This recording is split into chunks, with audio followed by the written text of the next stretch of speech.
È qui con noi Vito Antonio Furio, direttore commerciale di CRIF. Buongiorno Antonio. Buongiorno Federica. Ti ringraziamo di essere qui e ti vorremmo chiedere come l'intelligenza artificiale può cambiare il mondo dei confidi. L'intelligenza artificiale trova diverse applicazioni all'interno del mondo del credito e di conseguenza anche in quello dei confidi.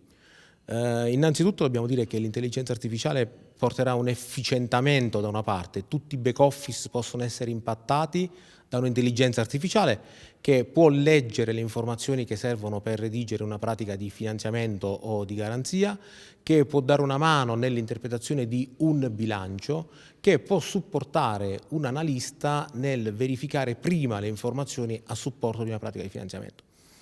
Però dall'altra parte può aiutare anche nello sviluppo commerciale.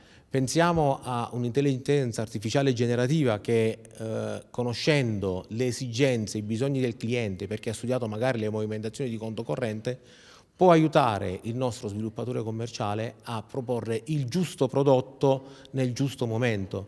L'analisi di grandi quantità di dati è una limitazione dell'essere umano perché non si possono leggere tante informazioni in poco tempo e è questo l'ambito in cui l'intelligenza artificiale ci può supportare. È un potenziatore delle capacità umane.